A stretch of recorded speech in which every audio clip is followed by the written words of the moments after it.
Hello guys, so welcome to today's show. My name is CHUKS and you're on GFL TV, the home of football. So if today is the first time we see our program for you to bring you the latest Arsenal news update as it drop all about the world. So for now, I am going to start with today's news. So our monitoring spirits will record the Mirror and the BBC. They let us know, say, Everton, they demand 50 million pounds for Arsenal targets Amadou Onana. Now, I just stumbled upon this report as I see this morning. Say Everton demand 50 million for Arsenal targets Onana. It gets now, say Everton have to sell because when you look at the story, Everton have to sell either Jared Brathwaite or Amadou Onana. Now, Manchester United, they're interested in signing Jared Brathwaite. Then Arsenal are one of the names, so they're interested in signing Onana. In fact, the London Evening Standard even put out a report. Say Arsenal don't make contacts again over Amadou Onana deal. Now, Arsenal made contact with Everton over a deal for Amadou Onana. According to the BBC Sports, the Gunners will have to cough up at least 50 million pounds for the midfielder who is currently with Belgium at the Euros. Now, the third paragraph, with Manchester United chasing Jared Brathwaite, it remains to be seen if the Toffees would sell both players in the same window because Everton actually need to balance their books. So they look, say, should they go sell, like if they sell Jared Brathwaite to Manchester United now, they go use that one and raise money. So they would not really need to sell another of their prized assets. But the narrative out there or the speculation out there is that they may still need to sell two of their price assets. Remember, I said Jordan Pickford still did there, and some people are still looking at the guy. So, okay, people would like to sign the guy because Manchester City are looking at a replacement goalkeeper for Ederson. We go come out. They don't really look at this Porto goalkeeper. That guy is very annoying. Even they keep and that kind of keeper. Manchester United defines. As Manchester United, Manchester City. So we'll just see how all these things go unfold at the end of the day because we know say the main reason why they find midfielder now because El Neni don't leave and Thomas Partey will never really know he's here nor there. We never really know what will be the true situation of things. The few don't know internally, but they never tell us. The news never come to the public domain, so we never know whether the guy will still stay, Abin will still leave. But as time they go, and don't forget. The transfer window opened officially on the 14th. I think that was yesterday. So like this now, transfer window is officially open. So we're going to hear more and more linking, more and more deals to get. So we're going to see how everything will unfold as I'm going to inform as we go along. So sadly, I just need to report, say one of our players, former players, Kevin Campbell, who they talk say in the sick before. Some people say he get multiple organ failure. Where people they pray for him, say, please, God, have mercy on him, grant him quick recovery. Well, it's sad to announce to you because the thing you'll be breaking you this morning. Everybody will put some. So, Kevin Campbell has died. Yes, he has kicked the bucket. So, he's 54 years old, and this Kevin Campbell really played for Arsenal. In fact, some of you may not be aware. Say this guy joined Arsenal Academy at 18 years old. Now from academy, he can't join the Arsenal first team. He played for Arsenal 210 appearances. Now he played for us. Like me personally, I don't really know say now from like him join academy, can't become first team just like Asaka then join. Like I never knew this until I was reading most of the reports by the media. Now I can't hear all that and say the guy saying one of our own. Like it's just sad because different tributes they pour in talk sport, like everybody now breaking news now is trending on Twitter everywhere. Like it's just sad. So just pray may God accept his soul. Yes, may his soul rest in peace. May his soul and souls of all the faithful departed through the mercy of God rest in peace. Amen. Can only say prayer for him. So it's just sad. All right, so away from that, so Germany don't open the Euros yesterday with them trash Scotland as in 5-1. They not the letter. Now, after the game, so King Kai was trending on Twitter. Kai Havertz had a goal and an assist, yes, in the match. I'm not really watching, but I just watch the highlights you get. So he did very well, and that dummy, like the guy really played very, very well. So in the trend, you get even the person with the as they come out, I have a put full crowd. The second striker down himself see score to make sure say competition day between two of them. Even though Julian Nagelsmann, who's the manager of Germany, don't talk say like Havertz go be the number one choice, but Fulkrug said going need to put Havertz on his toes. So at the same time, yes, I'm seeing and people are saying RIP, saying a prayer or two for Kevin Campbell in the comment section. Yes, we'll just say prayer or two. It's very, very painful. Like it is what it is. All right, so moving away from that, so Reiss Nelson, you get when they hear say the guy go feel okay, not really. I say Reiss Nelson, Aaron Ramsdale. Reiss Nelson story see they come. Aaron Ramsdale come admits a likely Arsenal defeat. Now, Aaron Ramsdale did an interview session with TalkSport before the Euros, where they ask him some questions. Now, these are what he said. Aaron Ramsdale said, no footballer wants not to play. This is why I'm telling you, it was in quotation marks, so it was attributed directly to Aaron Ramsdale. No footballer wants not to play. That's what he told TalkSport before the Euros. I've had a tough year, personally, not playing, and I don't want to do it again. So what this means now is the fact that Aaron Ramsdale won't leave Arsenal unless Arteta will guarantee him playing time, which is not possible because Arteta will use Raya for Premier League and use Raya for the Champions League. So it no will make any sense for the guy to still stay. And in as much as Ramsdale wants to leave, I subscribe to that his line of thoughts that he needs to leave, needs to just find a square root, go find that place because he's too good to sit on the bench. Truth, let's call it spade a spade. So there are many other teams who be saying they still find goalkeeper who will come like they keep for them. I can bet anybody say Ramsdale even go Manchester United, you go bench Onana. Onana is not as good as Ramsdale now. You get with all the old Akbar, all the old goals when they concede like say tomorrow no day. So they're my own personal argument with that. So they left to Manchester United, maybe they can't carry the player.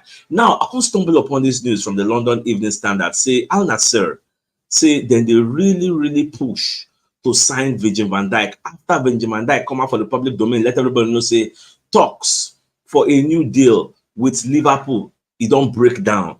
And you know, say I saw this thing coming because when you have a legendary Liverpool coach like Klopp leaving, you go get some players with get this allegiance to that manager. As him leave, they're not going to see Liverpool as a strong because now they're starting from beginning, from scratch. So then we need to suffer small. As we suffer when they come out. As Manchester United see they suffer when Alex Ferguson come out. So it is a normal thing. You get once a very, very good manager, it just be like if Pep come out for this Manchester City, they will go back to scratch because every manager is different. The way they look at the game, their football philosophy is different. So when I see the story, they say Al Nassr are reportedly eyeing a record-breaking deal because they're promising Van Dijk that is going to build the highest paid defender in world football.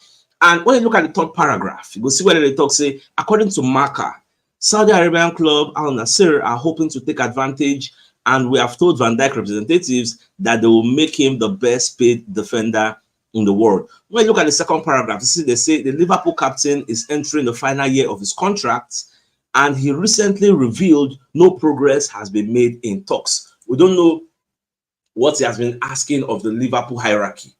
Probably there will be some concessions that will be made, but as it stands as of today, they make no headway. It gets even Salah self supposed to don't leave. Now, based on club level, the guys still stay back. So we are expecting an exodus, if possible. You might see a Salah leaving, you might see a Van Dijk leaving, and when all those key players come out, Liverpool will be as like they will just fall down like a pack of cards. So these are some of the things we say when you look at Arsenal, look at the core of our team, they are still there. Next season, well, major decides to be at the end of the transfer window. We will know who's still there for this league, which players still there for all this Liverpool, Manchester City, and the likes. We will know who's still there. Then we can make an informed decision on how next season will be. Because in Manchester City without the likes of Kevin De Bruyne, only that Kevin De Bruyne, without him, my brother, they're not going to be as strong as they be last season. They'll be significantly weaker. Even Manchester United are having issues with Bruno Fernandes. The guy like is willing to leave. So once season and transfer window don't finish, I think August 30, then we'll take stock. We'll know yes, how the league will be because all these players and then they make things happen. Like we'll just continue to monitor and see how things they go. Now, Juventus, according to reports from the Mirror, are interested in Jacob Kiwior. Now, the former Bologna coach, Thiago Motta, say Juventus don't sign him as their new manager now. Now, this same manager was the former Spezia manager when Jacob Kiwior did for Spezia. So the manager has this good relationship, working relationship with Jacob Kiwior when they did for Spezia. So now if they don't move to Juventus, he can really say, okay, we would like to rekindle that relationship, because Jacob Kiwior is a person that is a player that can play center back, he can play defensive midfield, but I thought I don't unlock another role for him now, left back. So we are looking at the situation whereby Thiago Motta is telling the Juventus hierarchy, say, get me this player. So the onus now lies with Arsenal, whether they will sanction this deal for it to materialize, because they still want to sign a left back. And when you look at it, Jacob Kiwior is good though, but do you really think he's a decent replacement for Gabriel Magalhaes? If Gabriel Magalhaes go maybe a lengthy injury now, will you have confidence in Jacob Kiwior playing the left-sided centre back? Because that's why we really brought the guy in the first place. We didn't bring him to come and play left back, but because of the circumstances were unusual, we got to throw the guy in the thick of things, because Zinchenko was not doing very, very well. So you don't see the reason why we can't transition the guy into left back. But more just they see Arsenal never really respond. Juventus are knocking on the door that they want to sign the player, but now the Mateta and then will decide at the end of the day whether the deal will happen. So more just to watch and observe. Now, what they hear according to the Mirror also that Arsenal are among the suitors who they look at Eberechi Eze. So they say Arsenal, one of the suitors who admire Crystal Palace midfielder Eberechi Eze. Eze, who is 25, is with England for the Euros now. So Sky Sports, the third paragraph. Sky Sports claim that Arsenal, Manchester City, Manchester United, Newcastle, and Tottenham are all tracking the former QPR star who could be set for a blockbuster move. So more just to watch, no offer has been made. It is still the interest stage. Not only us, because this guy, I'm the guy they dream, bro. The guy get mad ball control. If I don't watch Crystal Palace, see maybe Crystal Palace won't play Man City, or maybe Crystal Palace won't play Chelsea, or they won't play any big team. Now two players I they watch for there. I they watch Eberechi Eze and then watch Michael Olise. By the way, Chelsea don't agree deal with for Michael Olise, so it's more likely that it's going there. If you even remember, cast your mind back, Chelsea actually triggered his release clause sometime back. I don't know who gave them the expo. See this guy release clause, so Chelsea go trigger them. Crystal Palace were very, very angry. They tell the player to make him no go, so they will increase in salary. If he no can't go, they can't increase in salary, give him new contracts. But last, at the end of the day, Chelsea is still about to get their man. But coming back to the main story, Eberechi Eze, if Arsenal sign up, I don't think it will be a bad deal. Let me know your thoughts in the comment section. Do you think Eberechi Eze deal, if maybe Arsenal can't put body, because now I just interest. If they really put body, do you think it will be a bad deal? Just let me know your thoughts in the comment section. Now, David Ornstein, what they let us know, say Reiss Nelson has informed Arsenal he wants to assess his options for potential transfer this summer. Now, AFC, that's Arsenal, they rejected approaches in January. You get now what you call the year, say even if Arsenal won't sell the player, they would want a 20 million fee, including add-ons. That's if they decide to actually sell. And for Reiss Nelson to make this bold move, I don't think that it's a bad idea, because like Ramsdale said, every player wants to play. Nobody likes to stay on the bench. And the more all these people they stay for the bench and we are not winning laurels, Arteta self understand the nature of the job that is hiring and firing. Instead, go on buy men players ready made, players that will come and hit the ground running. So when that happens, the likes of Nelson, Emil Smith-Rowe, and Ketia, they don't go see space to thrive. Nobody say they're no good though. The people they join the likes of Crystal Palace, all those kind of things there, they will be that for there. But you see for Arsenal, we don't really need those type of players. That is why people like Sambi Lokonga go meet the hierarchy, say, Alpha, what will be my future? They don't say, Baba, nothing for you here. It's okay. Transfer request, so you may not take.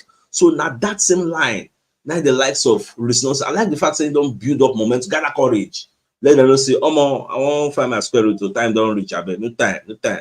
So are they happy for him? So we just look for a club when go where they play. I hope say the likes of Edin Ketia, they use that tongue, they count their teeth. They observe, but they collect pass question from Lani Balogun. Balogun don't check and say, if I stay here at Benjamin Shola. So, Monaco now qualify for championship. So next season they're going to play championship football. So it is what it is. More just to monitor the story. But £20 million for Reiss Nelson, I think that's poor now. The guy's supposed to command like 30 million now. I'll be nothing. At least If now we want sell one player, they're going to price and low, the valuation going to do low, but now their own player and everything will go up. So that's where me at the reason. So that brings us back to the major news of the day. Say Everton don't demand 50 million pounds for Arsenal target Amadou Onana, and our monitoring spiritual record the Mirror. And then can they break this news? Now the Mirror say Everton demand 50 million for Arsenal targets Onana. Now, not just the Mirror, even the London Evening Standard reported that the BBC Sports also say the same thing, that Arsenal have indeed contacted Everton that they would like to sign the player. So more just watch as things they go. Anyway they go, Shola, I will let you know. So I thank everybody that sends a prayer, their well wishes on the birth of my princess. So I thank all of them. You see my brother, I never, like since that day, June 10, I waka waka, I look somehow on kept, like now waka waka, but I say today, no, I guys giving an update because yesterday we didn't really do anything. I make una no vex. Get all this waka waka and kosa. All right, guys. So I think it's a fine place for us to call the show and end. So it's like come your way in the evening to give you the evening news. Thank you for tuning in. Enjoy the rest of your day. Now get Marc, guys. All right. Bye bye.